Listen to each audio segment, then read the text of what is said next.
আমাদের মা ফাতেমা রাদিয়াল্লাহু তাআলা আনহার ইন্তেকালের 7 দিন আগে, 7 দিন আগে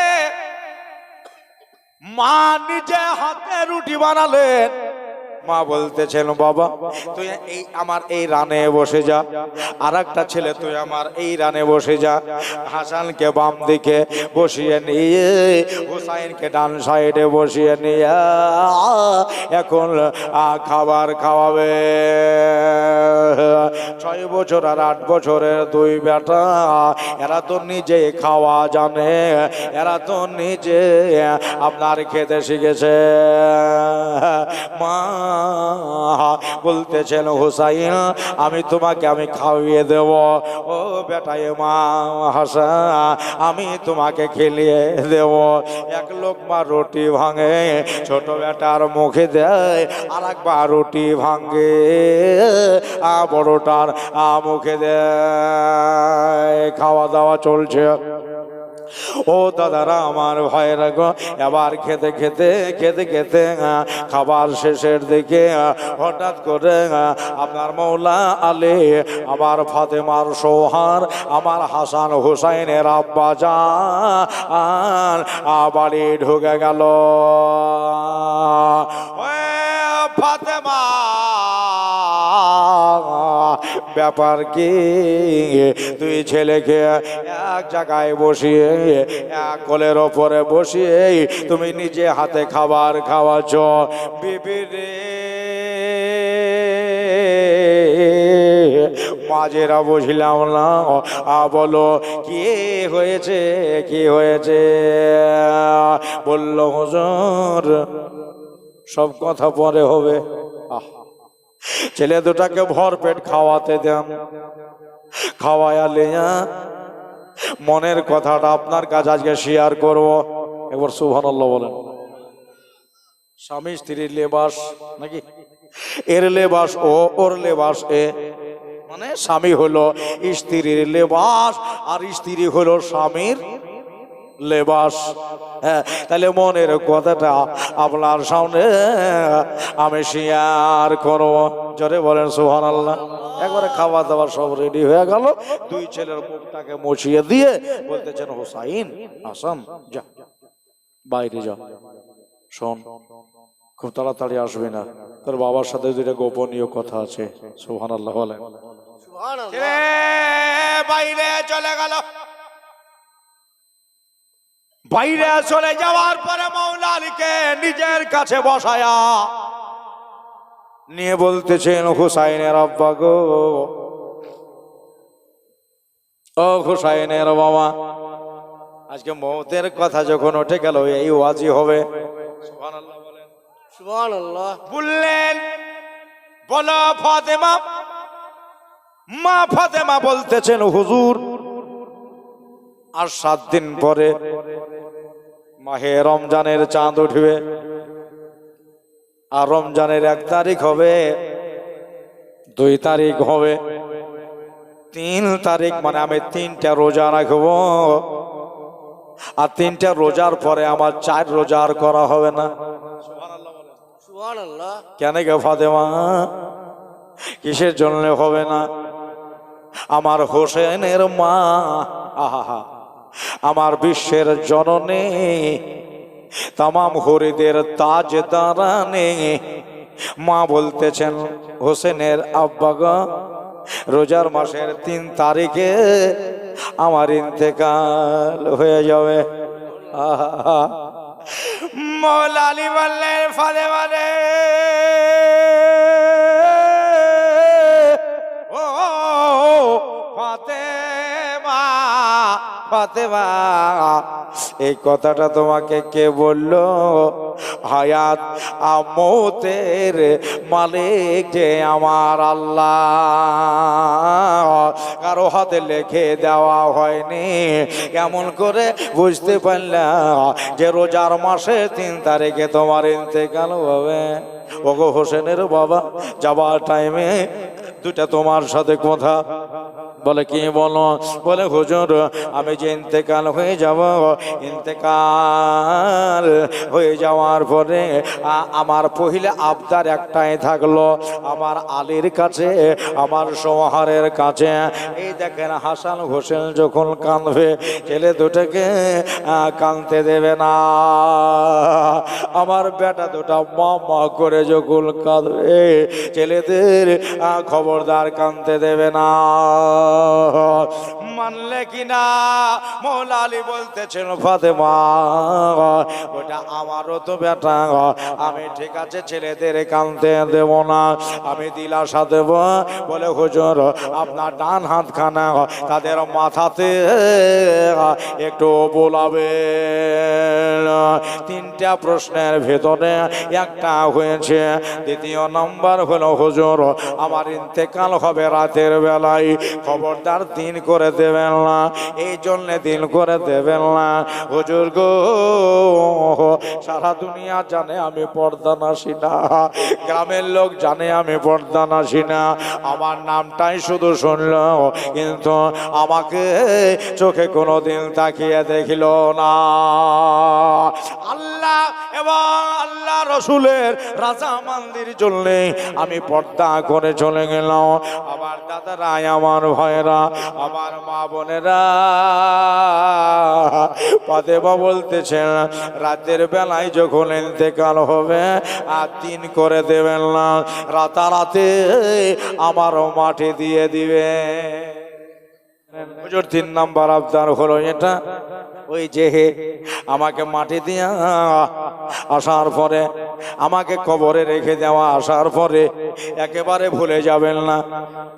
আপনার নাইমে খুতবাতে এমনি করে লেখা আছে, যদি প্রতিদিন যেতে না পারেন তাহলে সপ্তাহে, সপ্তাহে যেতে না পারলে মাসে, মাসে যেতে না পারলে 6 মাস পরে পরে গিয়ে আমার কবরটা জিয়ারত করে আসবে। জোরে বলে আমার কবরে একটু হাজিরি দিয়ে আসবে। আমার মৌলা আলী কাঁদতে লাগলেন।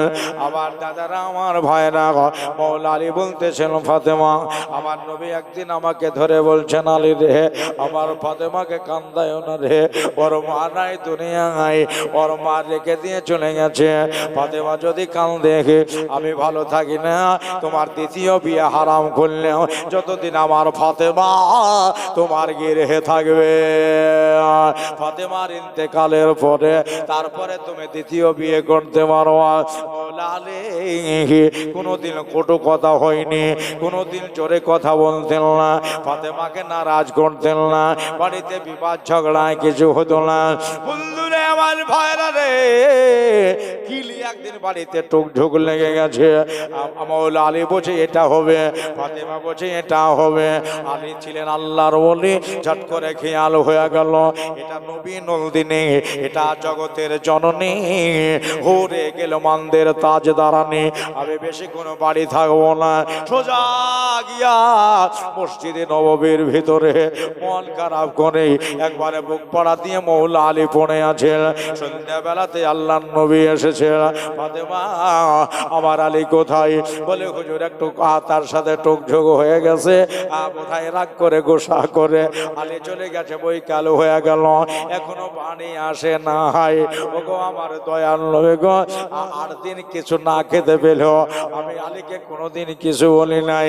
5 দিন অনাহার থাকে হোসেনের আব্বাকে আমি কোনোদিন নারাজ করি নাই। আল্লাহ নবী বললেন ফাতেমা চিন্তা করো না, আমি দেখি। খুঁজতে খুঁজতে খুঁজতে খুঁজতে একবারে ওই যে মসজিদের ভিতরে বুক পাড়া দিয়ে পড়ে আছে। আবার দয়ার নবী বলতেছেন আলী, আলী গো এদিকে ফাতেমা তোমার জন্য ব্যস্ত, তোমার জন্য শশ ব্যস্ত, আর এই জায়গায় তুমি মাটি কামড়ে পড়ে আছো। আল্লাহ নবী ডাকতেছেন ও আবু তুরাব, জোরে বলেন সুবহানাল্লাহ। সুবহানাল্লাহ। মাটি ধরে আছে তো, এই আল্লাহ বলতেছেন ও আবু তুরাব, মানে মাটির বাপ, ওঠো। আর চলো বাড়ি চলো বাড়ি চলো। ফাতেমা বলতেছেন হুজুর নবী আমার বলেছেন ফাতেমা বাইনাল মাগরিবে ওয়াল ইশা, মাগরিবের পরে আর এশার আগাখানে ঠিক মাঝামাঝিতে তোমার ইন্তেকাল হয়ে যাবে। ছেলে দুটা জানে জানতে না পারে, আমার জন্য জানে হাসান হুসাইন না কান্দে রে। এই জন্যে দুই ছেলেকে নিয়ে গেলে তাড়াতাড়ি ঘুম আসতে চায় না। মা জননী কোরআন শরীফ পড়তে লাগলে, কোরআন শরীফ পড়ে ঘুম পাড়ানে ওয়ালে মাগো আমার দুই ছেলেকে ঘুম দিয়া। মা বলেন টাইম আমার নাই, একটু পরে ইজরাইল ফেরেশতা চলে আসবে। নিজে ঘরে ঢুকে গেলেন, ঘরে ঢুকে গিয়া মা বসে আছেন, বসে আছেন ইজরাইলের ইন্তেজার হচ্ছে। মালেকাল মৌত চলে আসবে আমার এলিয়ে পালিয়ে যাবে। তবে কাসায়েসে কবরায় ঘটনাটা স্পষ্ট ভাবে লেখা আছে রে বাবা। মা বললেন আমি তো চলেই যাব, আমি তো দুনিয়া ছেড়ে বিদায় হয়ে যাব, জনমের মতো পার হয়ে যাব, কিন্তু ছেলে দুটাকে আর আমি দেখতে পাবো না রে, আমাকেও তারা দেখতে পাবে না। মা বললেন আর একটা বার আমি আমার বেটা দুটাকে দেখে আসি, দেখে এসে তারপরে আমি এসে ঘরে বসবো, আর তাদের দেখবো না। ঘোমটা দিয়ে মা জননী বেরিয়ে দুই ছেলের ঘরে গেলেন, দরওয়াজা খুলে দেওয়া বলল আমি ভেতরে যাব না, আমি ছেলে দুটাকে ডাকবো না, আমি শুধু মুখখানা তাকিয়ে দেখে নিয়ে আবার ফিরে চলে আসবো। মা ফাতেমা দরজা থেকে তাকিয়ে তাকিয়ে দেখতে লাগলেন দুই ছেলের মুখের লাইটে আধার ঘর যেন আলো হয়ে গেছে। মা বললেন আমি তাদের ডাকবো না, আমি শুধু একটু ভেতরে গেলাম, ভেতরে যাওয়ার পরে হোসেনের গালে একটা চুমা, হাসানের গালে একটা চুমা, দুইটা চুমা দিয়ে জনমের মতো বেরিয়ে বাড়ির থেকে চলে আসবো। সুবহানাল্লাহ। ঘরের ভেতরে গিয়ে হোসেনের গালে একটা চুমা, ইমাম হাসানের গালে একটা চুমা, মা বেরিয়ে আসছে। ছেলে জানে চাতন না পায়, জাগতে যেন না পারে, এই জন্য বেরিয়ে চলে আসছেন। হঠাৎ করে ইমাম হুসাইন 6 বছরের ছেলে বিছান ছেড়ে 10 মাস করে উঠে বসে গেল। মা বলে ডেকে বলছে মা ঘুমের ঘরে চুমা খেয়ে তুমি কোথায় পালাও গো?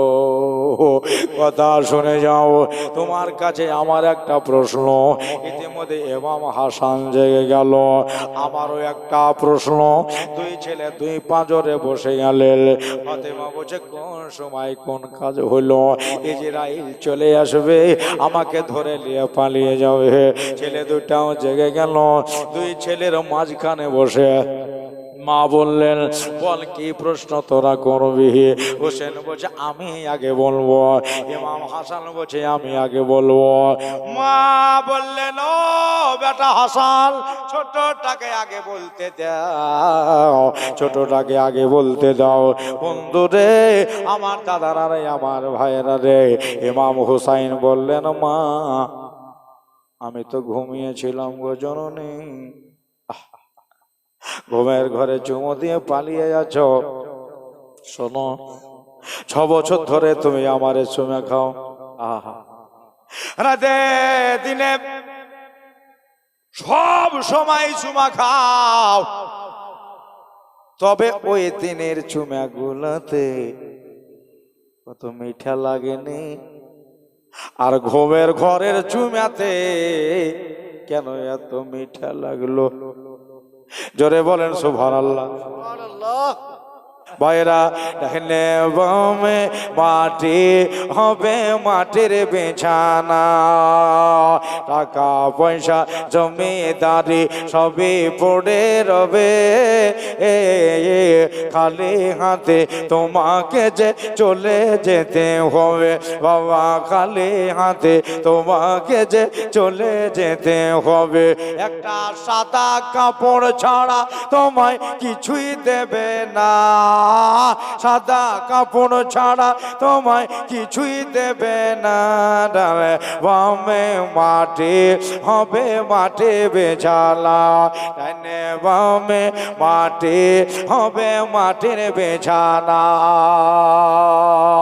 কবর তোমার আসল বাড়ি তাও কে জানো না, মরে গেলে কবরেতে হবে ঠিকানা। জোরে বলেন সুবহানাল্লাহ সাল্লাল্লাহু তাআলা আলাইহি ওয়াসাল্লাম। দাদারা, ভাইরা, মা বোনেরা, হুজুর আমি যে আপনার কাছে কথাটা বলেছিলাম ছেলেকে দেখবো আর চট করে বাহির হয়ে চলে আসবো, দুটা ছেলে বসে গেল। আম্মা জান জীবনে মেলা জমা দিয়েছে 6 বছর ধরে, ওই জমাগুলাতে এত মিঠা লাগে না, আজকের জমাটা কেন এত মিষ্টি লাগলো? এটা তো বলবেন জোরে সুবহানাল্লাহ সুবহানাল্লাহ। মা দুই ছেলেকে বলেন, বাবারা তোদের জিন্দেগির আজকের শেষ চুমিয়া, আজকে যে বলে তোমাদের এটা শেষ চুম্মা, তোর মা আর চুমা খাবে না। ছেলে দুটা বড় বুদ্ধিমা মাকে বলতেছেন, আম্মা আমাদেরকে কেন চুমা খাবে না? বলে তোরা না বড় হয়ে গেছিস। বলে মা তুমি তো বলেছ যে মায়ের কাছে সন্তান কোনো সময় বড়া হয় না। জোরে বলেন। মা তুমি কেন চুমো দিবে না? মা বলতেছিল, বাবা তোরে বলেছি তোর মায়ের শরীর খারাপ, শুয়ে যা, দেরি করিস না। ছেলে দুটাকে আবার ঘুম পাড়িয়ে দিলেন, কেন না মায়ের সাথে তর্ক করা জানে না, মায়ের সাথে তারা আজনে কথা বলা জানে না। দুই ছেলে শুয়ে গেল, আর যেমনি শুয়ে যাওয়া মা জননী ছেলে দুটাকে দেখেলি জলবের মতো তাদেরকে নজর করে নিয়ে নিজের আপনার রুমে চলে গেলেন। বসে আছে, হঠাৎ করে বাইরে কে যেন আওয়াজ লাগিয়ে দিল, আওয়াজ দিল মায়া আমার যে বসে আছে, আমি জানি আবার দরজাতে ইজরাইল ফেরেশতা আসবে।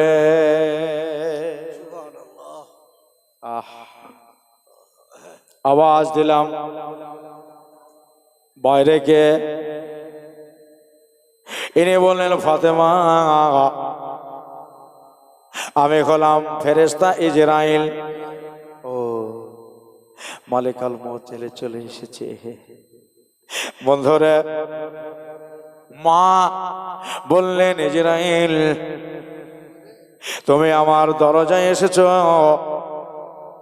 বললেন, হোসাইনের মা গো, শুধু দরজায় নাই, আজকে তোমার জান কবজের জন্য এসেছি।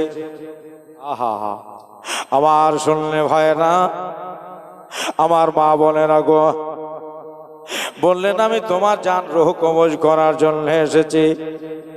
ফাতেমা জাহরা একটা কথা বলেছিলেন, ইজরাইলে একটা কথা শোন।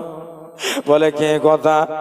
বলে ইজরাইল আমার নবী সাল্লাল্লাহু তাআলা আলাইহি ওয়াসাল্লামের যেদিন রূহ কবজ করতে আসো সেদিন তুমি কেন ঘুরে গেছিলে?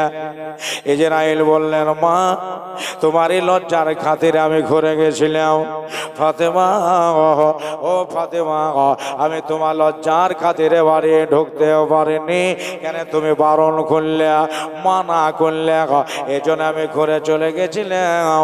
মা বললেন ইজরাইল তুমি দ্বিতীয় দিন কেন ঘুরে গেছিলে? বললো দ্বিতীয় দিনও আমি ফাতেমার কথা ঠাল করে, ফাতেমার কথা উঠ্র করে আমি বাড়িতে ঢুকতে পারলাম না। আমি চলে গেলাম আল্লাহকে ডেকে বললাম, আল্লাহ ফাতেমা বারণ করেছে, এই বাড়িতে ঢোকার পারমিশন দেয়নি, বাড়িতে ঢোকার কথা বলেনি, এই জন্যে আমি ঘুরে চলে এলাম।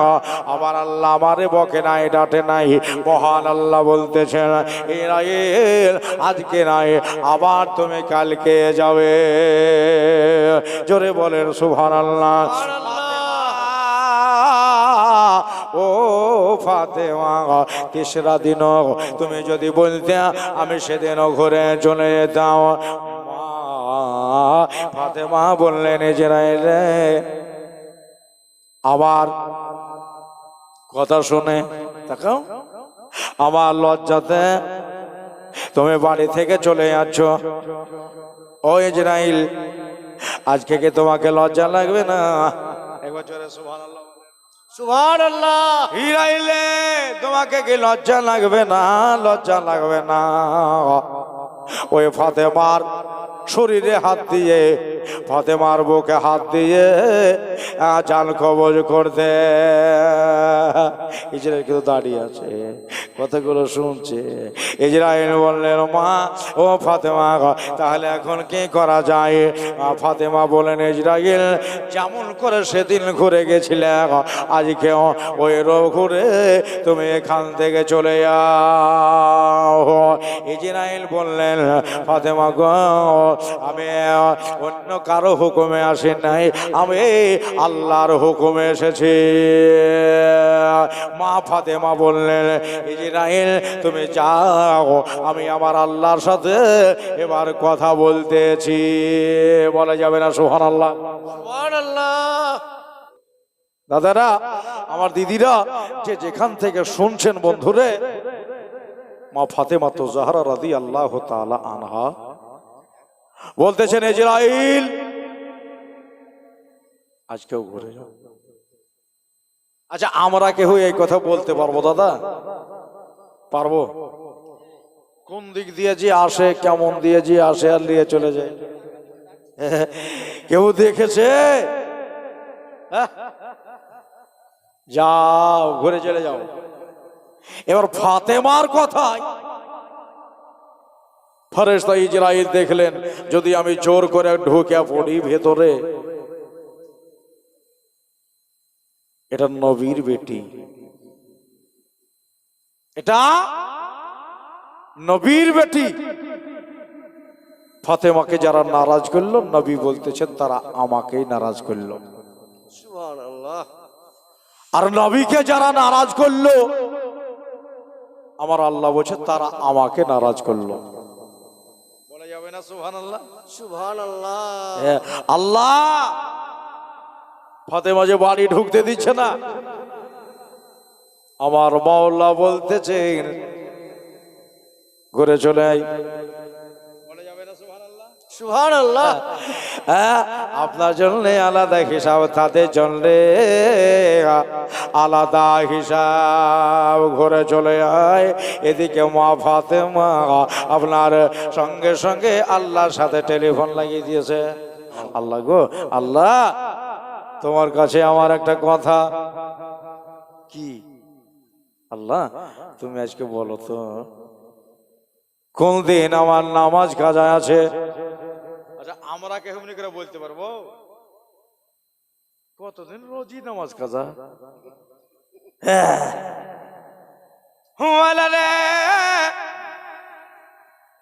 বলে দাও কবে আমি নামাজ কাজা করেছি। আমার আল্লাহ কয় ফাতেমা তোমার কোন দিন নামাজ কাজা নাই। উপর থেকে আওয়াজ আসছে, আচ্ছা এরকম ফাতেমা বলছে, আল্লাহ আমার কি কোনোদিন তাহাজ্জুদ কাজায় আছে? সুবহানাল্লাহ। সোনাভার মা আমার 100টা টাকা দিয়েছে, সোনাভানের দানকে আল্লাহ কবুল করো। মায়েরা যেদিকে আছে আল্লাহ তুমি বরকত রহমতের নজরুল দাও, আল্লাহুম্মা আমিন। দাদারা, আমার ভাইয়েরা, আমার মা বোনেরা বললেন, আল্লাহ তুমি একটু বলে দাও কোন দিন আমার তাহাজ্জুদের নামাজ কাজায় আছে। উপর থেকে আওয়াজ আসলো, ফাতেমা তোমার তাহাজ্জুদের নামাজও কাজা নাই। জোরে বলে আল্লাহ গো, কোন দিন আমার পর্দায় কাজা আছে? মহান আল্লাহ বলতে যে পর্দাতেও কাজা নাই। দেখেন কত নম্বর, একে এক নম্বর ওয়াল। আমার ভাইরা, আমার মা বোনেরা, আল্লাহ তাআলা বলতেছেন, ফাতেমা তুমি কি বলতে চাও? বলে আল্লাহ এবার তুমি বলে দাও কোন দিন আমার রোজা কাজায় আছে। আমার আল্লাহ বলতেছেন, ফাতেমা তোমার রোজাতে কাজা নাই। ভাইরা রে, আমার মা বোনেরা গো, আমার আল্লাহ কয় ফাতেমা বলো এবার কি বলবা? ফাতেমা বললে, আল্লাহ নামাজে কাজা ফেলে না, রোজায় কাজা ফেলে না, আল্লাহ পর্দায় কাজা নাই, তাহাজ্জুদের নামাজে কাজা নাই। মওলা রে, এগুলা আমি কিছু কাজা করে দেয়, সারা সারা রাত আমি নামাজে কাটিয়ে দিয়েছি। আল্লাহ মওলা তোমার নবী এবং তোমার রাজা মানদের জন্য আল্লাহ গো তোমার কথা মেনেছি, তোমার হুকুম মেনেছি। ই আল্লাহ তুমি আমার কে একটা কথা মানবে না? জোরে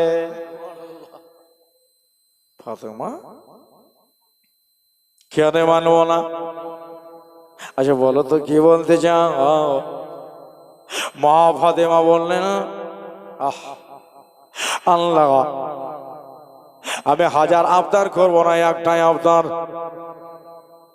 মওলা গো তুমি তোমার ইজরাইলকে দিয়ে, তুমি তোমার জিবরাইলকে দিয়ে, তুমি তোমার ইসরাফিলকে দিয়ে, কোন ফেরেশতা দিয়ে লয়, ই আল্লাহ যে ফেরেশতা দান কবজ করে বেড়ায়, যার না যার টাইটেল মালিকাল মবুদ, যার নাম ইজরাইল ফেরেশতা, ও ইজরাইলকে না পাঠিয়ে আল্লাহ গো তুমি তোমার কুদরতি হাত দিয়ে আমার জানটা কবজ করো মওলা, তাহলে আমি বড় খুশি হয়ে যাব।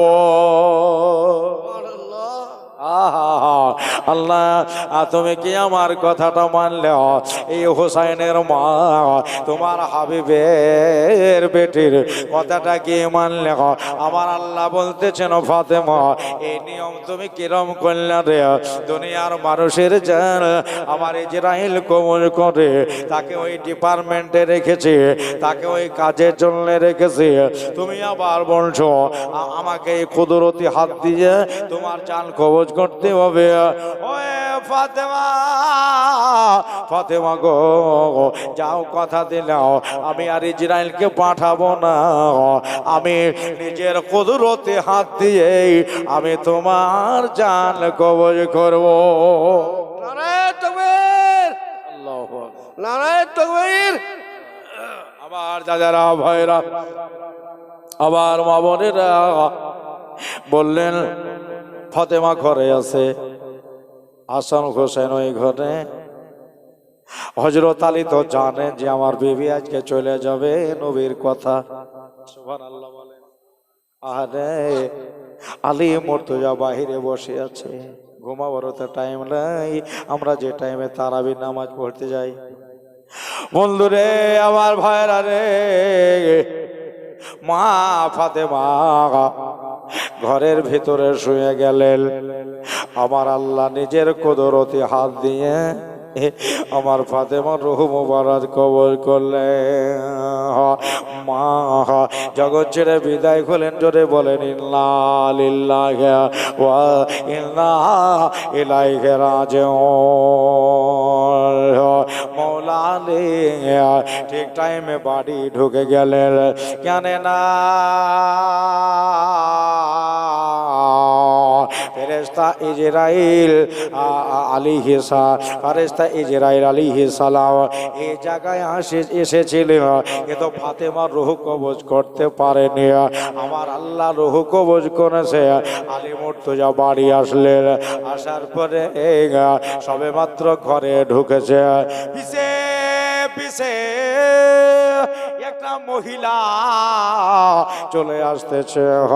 ওই মেয়েটাকে সব কথা মা ফাতেমা বলেছিলেন। ওটা হলো আমার আবু বকরের বিবি সাহেবা। আল্লাহ, আবু বকর রাদিয়াল্লাহু তাআলা আনহুর বিবি সাহেবা আমার মা আসিয়ার আম্মা জান।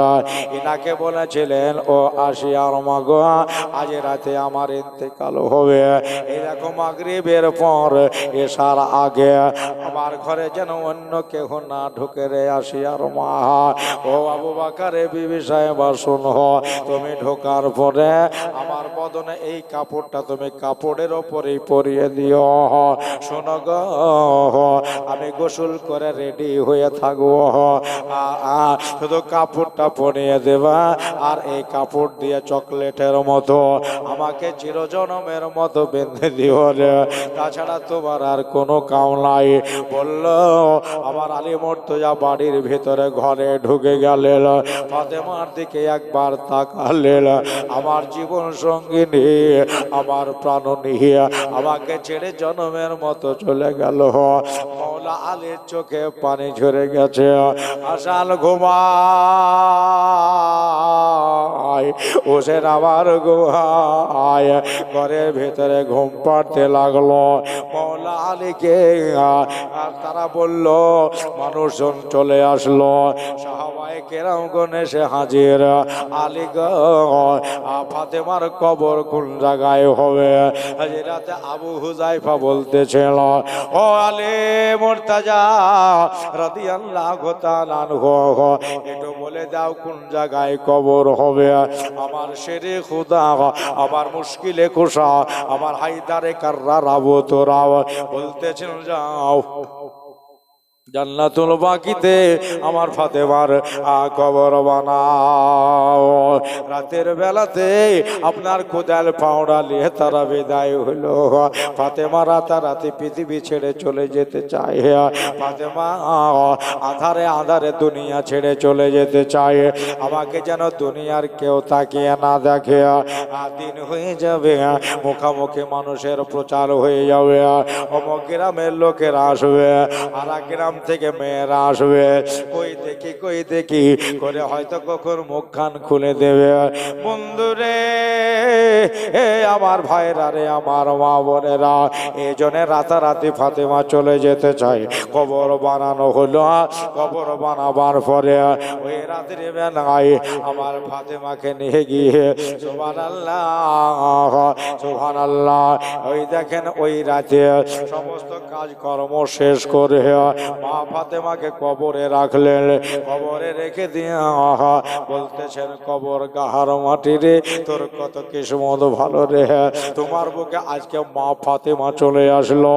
ও কবরের মাটি, এই দেখ, এটাই হলো আমার হাসনাইন কারিমাইনের আম্মা জান। কবর গাহের মাটি রে, এটাই হলো আমার নবী পাকের নন্দিনী।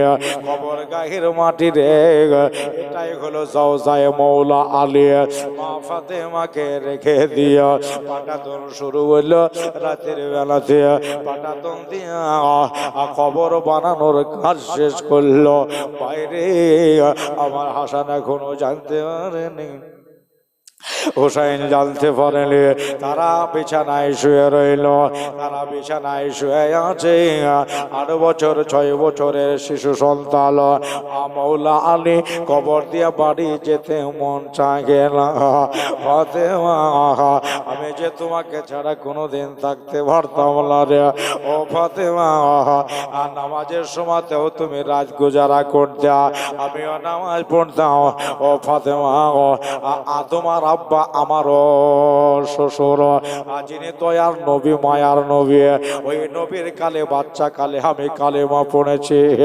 ও ফাতেমা, দুনিয়াতে বহু জায়গা থেকে বিয়ের সম্বন্ধ আসলো, তোমার জন্যে বড় বড় অট্টালিকার মালিকেরা এসে বিয়ের প্রস্তাব দিয়েছিল। ফাতেমা, ও ফাতেমা, আমার দয়ার নবী এই গরিবটাকে চয়েস করেছিল। ফাতেমা, আমার তো সেই সময় ভালো বাড়ি ছিল না, আমার গাড়ি ছিল না। ফাতেমা গো, আমার নবী দেখে আমাকে বলেছিল, আলী গো, আমার ফাতেমার সাথে তোমার বিয়ে দিতে চাই। আলী রে, আমি অট্টালিকার মালিক দেখতে চাই না। আলী গো, আমি অট্টালিকার মালিক দেখতে চাই না, আমি একটা ইমানদার মানুষ দেখতে চাই। একটা ইমানদার জামাই আমি দেখতে চাই। এই জন্য মা ফাতেমার সাথে বিয়ে দেওয়া হলো মৌলা আলীর। রেখে দিয়ে, কবরে রেখে দিয়ে মা জননী থেকে গেলেন কবরের ভিতরে। আলী মুর্তজা বাড়ি গেলেন, রোজার মাস। বন্ধুরে, আমার ভাইয়েরা রে, বাড়ি যাওয়ার পরে দেখতেছেন সাহাবীরা, নবীর সাহাবীরা বহু এখানে আছে। সবাই মিলে বলল, আলীকে বাড়ির ভেতরে নিয়ে চলো, একটু ঠান্ডা পানি দাও রে। রাতের বেলা থেকে দুটা খেজুর মুখের সামনে আগালেন, ঠান্ডা পানি এক গ্লাস মুখের সামনে আগালেন। মৌলা আলী একটা খেজুর খাইলেন, এক গ্লাস পানি খেয়ে ইনি সেহরি করে নিলেন, রোজা ধরে নিলেন। জোরে বলেন সুবহানাল্লাহ। রোজা আরে খেয়ে নিলেন, সুবহানাল্লাহ। ফজরের সময় হলো, ফজরের নামাজ পড়লেন মৌলা আলী। নামাজ পড়ে নিয়ে মন বড় খারাপ, আজকে দিলে শান্তি নাই রে, আজকে মনে শান্তি নাই রে। আমার বিবি আমাকে রেখে দিয়ে চলে যাচ্ছে, জীবনের মতো আমাকে ছেড়ে দিয়ে চলে যাচ্ছে। তাই বাবা বাইরে একটা খেজুর গাছে হেলান দিয়ে আমার আলী মুর্তজার চোখ ভরা পানি, বুক ভরা দুঃখ নিয়ে মৌলা আলী বসে আছে। সুবহানাল্লাহ। ঝালাপালা হয়ে গেল। ওই ঝালাপালা টাইমে আজকে সর্বপ্রথম দুই ভাইয়ের ভিতরে আমার হোসেন আগে জেগেছে। সুবহানাল্লাহ। দুই ভাইয়ের ভিতরে মৌলা আলীর বেটার ভিতরে ইমাম হোসেন 6 বছরের ছেলেটা আগে জেগেছে। জাগার পরে ঘরের থেকে বাইর হয়ে আগে মার ঘরের দিকে আপনার তাকাচ্ছিল। ওই তো যাতার জায়গায়, ওই তো চাকের জায়গায়, বিছানের জায়গায় যাই নামাজের পাটিটা জড়ো করা আছে। মৌলা আলীর নয়নের তারা আমার নওয়াজ সাহেব মুস্তাফা, আমার শিবতে পয়গম্বর হযরত ইমাম হুসাইন বলতেছেন, ভাই ও ইমাম হাসান, জাগ, জেগে যা। ওই দারে আমার মা বোধহয় চেতন পায়নি, জাগতে পারেনি। এই টাইমে মা তো যাই নামাজ পাটিতে বসে থাকে। ভাই হাসান গো, আমার মার নামাজ বোধহয় কাজা হয়ে গেছে, দেখবা তো এসো। ইমাম হাসান 10 মাস করে উঠেছে। চল ভাই চল, আমার মাকে ডেকে দিয়ে বেডে গেলেন, বিছানায় গেলেন। বিছানা ফাঁকা, মা বিছানায় শুয়ে নাই, মা বাথরুমে নাই, মা কিচেনখানায় নাই, মা রান্নাশালায় নাই। জোরে করে চিৎকার মেরে দিয়েছে, আব্বা গো, আমার মা কই গেল, আমার মাকে কেন দেখতে পাই না। মৌলা আলী শেরে খোদার বাইরে হোসেনের কান্নার আওয়াজ শুনেছে। জোরে করে মা বলে ডেকে দিয়েছে। আলী মুর্তজা বাড়ি ঢুকলেন। ঢোকার পরে বলছে, হুসাইন তুমি কি খুঁজতেছ? ইমাম হাসান, বেটা তুমি কি খুঁজতেছ? বলল, আব্বা আমার মা কোথায় গেছে? আমাদেরকে বলে যায়নি গো, আমাদেরকে কয়ে যায়নি গো আব্বা। ওই তো জায়নামাজের পাটি জড়ায় আছে, মার বিছানা ফাঁকা, মায়ের বেড ফাঁকা হয়ে আছে। বলল আমার দাদারা, আমার ভাইরা, মৌলা আলী একটা হিকমত অবলম্বন করলেন। আমি যদি এখন বলে দিই যে তোমার মা ইন্তেকাল হয়ে গেছে, ছেলে দুটো হার্ট ফেল করতে পারে। এজন্য ইমাম আলী মাকাও ইমাম হোসাইনকে বললেন না যে তোর মা ইন্তেকাল হয়েছেন, বরং দুই ছেলের সামনে বলতেছেন বেটা চলো যাই তোমার মার কাছ থেকে ঘুরে আসি। সুবহানাল্লাহ বলেন, আওয়াজ দিয়ে বলেন সুবহানাল্লাহ। ছেলে দুটা বলছেন আব্বা গো আমরা মা ছাড়া থাকতে পারি না গো আব্বা, মা যতক্ষণ আমাদের ডাকে আমরা খাই, মা যতক্ষণ না ডাকে আমরা বাড়িতে খাই না। ও আব্বা আকাশের চাঁদ সূর্যের সাথে যেমন মেল, সিমেন্ট বালির সাথে যেমন মেল, মায়ের সাথে আমাদের তেমনি মেল। না বলে আমার মা কোথাও যায় না, আজকে কোথায় চলে গেল। সুবহানাল্লাহ, আর কথাটা না বললেও হয় না। আমরা একদিন 3 দিনের ভোকা ছিলাম গো আব্বা, সেদিন কিন্তু বারবার করে মাকে বলছিলাম আব্বা জান 3 দিন হয়ে গেল খাবার নাই বাড়িতে, খেতে দাও খেতে দাও।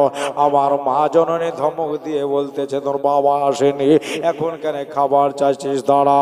আমরা দুই ভাই আপনার একটু মনটা খারাপ করে সোজা চলে গে নাও, ওই দেখো সামনে পাহাড়, ওই পাহাড়ের কাছে দুই ভাই শুয়া আমরা ঘুম চলে গেছি। ওই কাল টাইমে দরদি নবী আসার পরে ফাতেমার বাড়িতে বলতেছেন মা তোমাকে দেখলাম কিন্তু ছেলে দুটা কোথায়। ফাতেমা কেন্দ্রে দিয়েছে আব্বা গো বাড়িতে 3 দিন খাবার নাই, আমার ছেলেরা বারবার করে আমার কাছে খাবার চাইতেছিল, আমি বললাম এখন তোরা যা, বাড়িতে খাবার নাই, তোর বাবাও বাড়িতে নাই। জোরে একটা ধমক বেড়েছি আব্বা, ছেলে দুটো আমার কোথায় চলে গেছে। বকাল হয়ে গেল আব্বা কোনো বাড়ি আসে নাই, খুঁজে ঢুড়ে দেয়ার আমার মন বাড়িতে টেকে না। আল্লাহ নবী নূরের নবী সাল্লাল্লাহু আলাইহি সাল্লাম ছেলে দুটাকে খুঁজতে গেলেন। সম্মুখে গিয়ে পাহাড়ের কাছে গিয়ে দেখতেছেন দুই ছেলে একবারে প্যান্ট আর পিঠ এক জায়গায় করে আপনার এলি সুত্যা হইয়া দুইটা বেটা যেন আপনার ঘুমিয়ে আছে। দুই ছেলেকে ডাকার পরে হোসাইনকে ঘাড়ে লিয়া ইমাম হাসানকে আপনার হাতে লিয়া চল বাড়ি চল, তোর মা যে বাড়িতে কাঁদছে। ছেলে দুটাকে আমি বাড়ি নিয়ে এসে মার কাছে জমা দিলে। ও ভাইরা আমার মা বোনেরা আমার দাদারা গো, আলী বলতেছেন হুসাইন, আমার মাওলা আলী বলছেন হুসাইন ও বেটা হাসান তোমার মা যেখানে গেছে চলো তোমাদের দুই ভাইকে আমি এখন নিয়ে যাচ্ছি।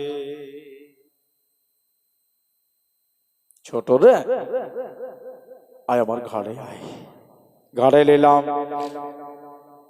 এবার হাসানকে ডাহিন হাতখানা আমি ধরে নিলাম, একবার সুবহানাল্লাহ বলেন।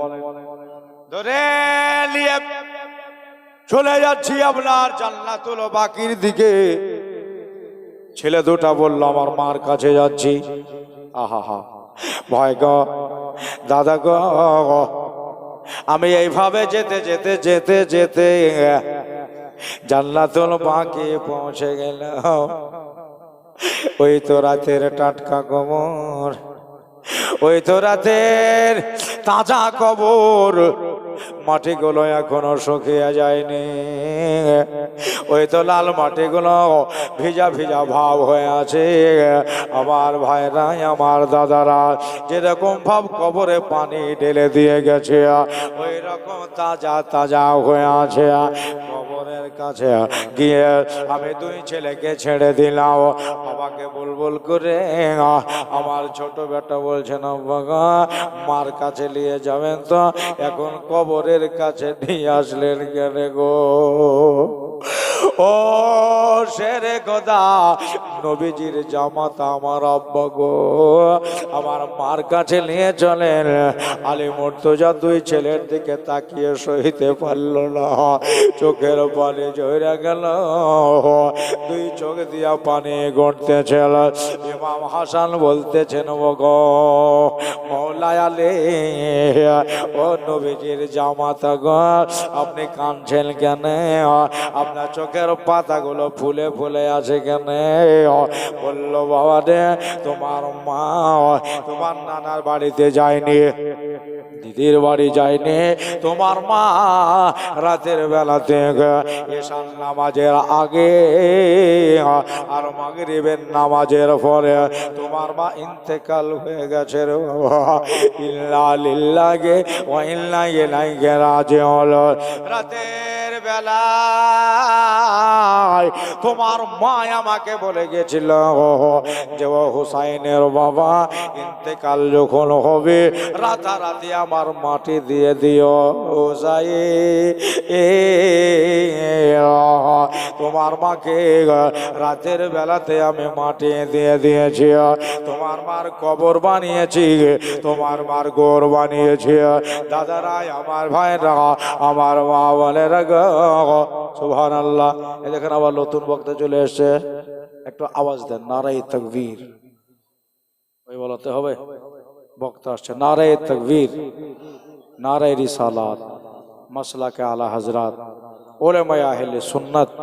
আবার নতুন বলা, নতুন গলা, নতুন মেজাজ নিয়ে আপনাদের সম্মুখে উলামায়ে আহলে সুন্নাত এই জায়গায় উপস্থিত। মৌলানা মনিরুল ইসলাম সাহেব রোনাকা স্টেজ হয়েছে। আল্লাহ পাক রব্বুল আলামিন ওনারও শোনার জন্য তৌফিক দেয়। জোরে বলেন আল্লাহুম্মা আমিন, জোরে বলেন আল্লাহুম্মা আমিন। প্রত্যেকটা আলেমের শুনবেন, ইনশাআল্লাহ আজিজ আপনি কামিয়াবি হাসিল করবেন। কেননা আপনারা সেই থেকে জীবনে শুনছেন। আমি গুজারিশ করব, যারা খেতে গেছে আপনারা পুনরায় আবার আসুন, এ জায়গায় বসুন। যারা এখানে যায়নি ইনারা হয়তো খেতে যাবে, আবার আসবে। দোস্ত বুজুর্গ আমার, সমাইনে কেরাম, বেরাদারান ইসলাম, দরুদে পাক পড়েন। আল্লাহুম্মা সাল্লি, আওয়াজ নাই, জোরে জোরে, আল্লাহুম্মা সাল্লি সাইয়্যিদানা মাওলানা মুহাম্মদ ওয়া আলা আলি মাওলানা মুহাম্মদ সাল্লি আলা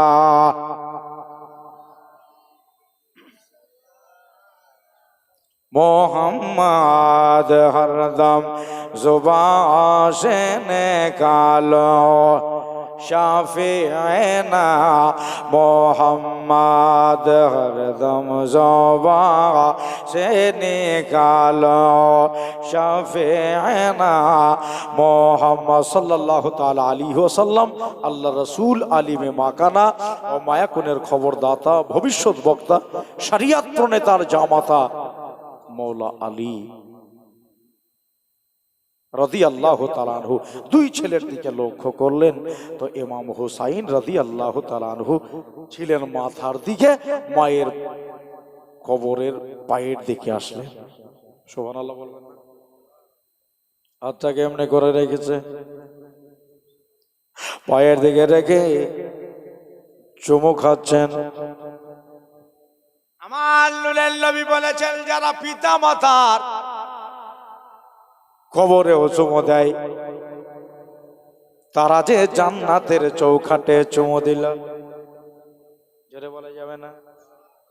তারা জান্নাতের চৌখাটে চুমু দিল। আমি যেন দেখলাম হোসেন চুমা দিয়ে ইমাম হাসান মায়ের পায়ের দেখে আসলেন, আসার পরে মার কদমে চুমু খাইলেন। আমি দেখলাম হুসাইন এবার সামনে দিকে গেলেন, কবরের মাজারের রওজার সামনে আমার ফাতেমার তুরবাতে পাকের সামনে গিয়ে মার কবর ধরে বলতেছেন, আম্মা জান, আম্মা গো, আমাদের মা হারা করে তুমি জগৎ ছেড়ে চলে গেলে, এই জন্য রাতের বেলায় ওই চুমাটাতে বেশি স্বাদ লেগেছিল। সবকে চলে যেতে হবে, কেউ দুনিয়ার থাকবে না। যত বড় অট্টালিকার মালিক হোক না কেন, আলেম, মুফতি, মুহাদ্দিস, মুহাক্কিক, নুজাবা, খোতাবা, যত পৃথিবীতে আছে, উকিল, হাকিম, মাস্টার, ডাক্তার, সবকে মৌতের জায়গা চাকতে হবে।